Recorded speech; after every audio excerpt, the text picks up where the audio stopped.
With Kelly Jackson. It's 7:35, and we have Brad Melke on the phone, ABC News correspondent from New York. Good morning, Brad. Hey, good morning. Big news in the Democratic presidential primary race. That's right. Yesterday in Portsmouth, New Hampshire, Bernie Sanders finally, maybe in the better late than never category, gave his endorsement to Hillary Clinton. So the two of them stood on stage. A lot of people saying that they didn't look particularly fond of each other. They weren't exactly fawning all over each other, but they did hoist their hands together and went around the room and shook a lot of hands. And it was a really palpable excitement in the room. Early on, though, it came from Bernie Sanders supporters that were excited to see their guy there on stage, and then later. A few Bernie Sanders supporters actually left the area after he gave the mic over to Hillary Clinton. And then all the excitement, of course, coming from Hillary Clinton fans as they look to finally maybe unify the Democratic Party. But it might be a tougher bargain than she had hoped for, maybe.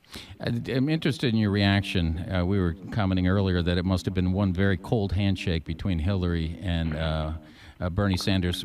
How did it look to you? Was there still that antagonism between the two of them?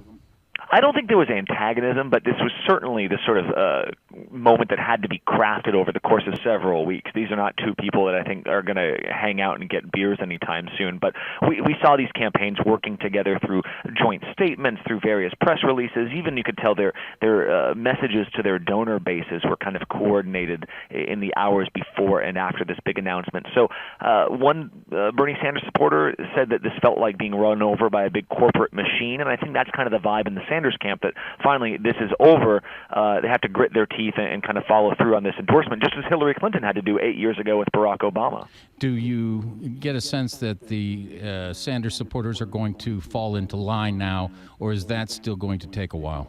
Well, so if you look at polling, I'd say 2/3 to 3/4 of Bernie Sanders supporters are pretty much on board with Hillary Clinton, at least if you compare her to Donald Trump. And that was really Bernie Sanders' message yesterday. He wasn't portraying Hillary Clinton as some progressive superhero or anything, but said she is the best candidate to take down Donald Trump, and that is paramount right now. But that other quarter of Bernie Sanders supporters, they don't want to get on Hillary Clinton's side. A lot of them consider themselves Bernie Sanders or bust, and in fact, in that room, you saw some of them leaving the moment he endorsed her. Several walked out.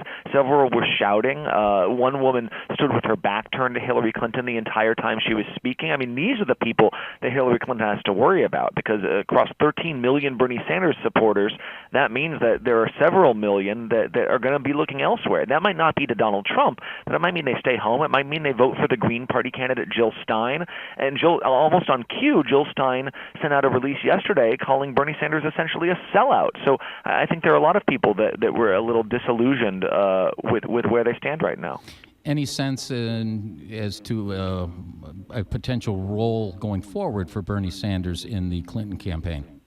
I don't think we're going to see anything as far as a cabinet position or anything like that. I think you'll probably see him have a much larger presence in the Senate than ever before. I mean, before this year, I think not a whole lot of Americans knew about Bernie Sanders, and that's because he wasn't some big member of the Senate leadership. He didn't even consider himself a Democrat.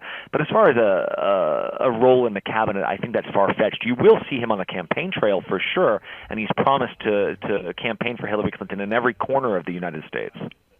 We also have the Republican side making news. Yesterday, the battle between Supreme Court Justice Ruth Bader Ginsburg and Donald Trump continued. What's your sense as to what's going on there?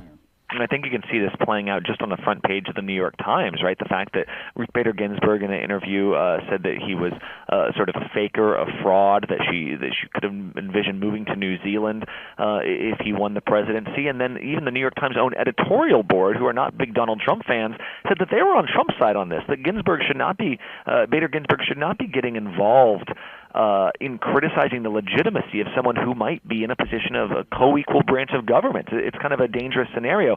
They pointed out that Trump himself has his own judicial bias. Remember, he called out a federal judge based on his race, and so the Times itself, Times editorial board was saying that Ruth Bader Ginsburg is now sort of stooping to Donald Trump's level. I think there's a lot of people, especially in the Trump world, who think she should resign, and that this is super inappropriate for a Supreme Court justice. justice. Inappropriate or not, it doesn't seem likely that Justice Ginsburg would step down. But do we have any idea whether or not this is over, or whether she plans to continue on with her tete-a-tete with Donald Trump?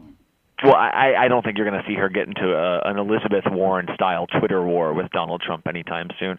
But it sounds like she is very comfortable criticizing him if asked. I don't know if she'll make herself available to be asked very much. That she's not typically someone who's giving interviews to whoever wants them. It seemed like she was sort of ready to do somewhat of a media tour, and she got her thoughts out there. And I think that will probably be the end of it for now, although you'll hear about it from Donald Trump, no doubt, for weeks and months.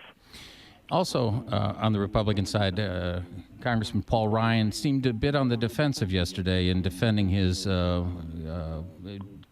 support of Donald Trump.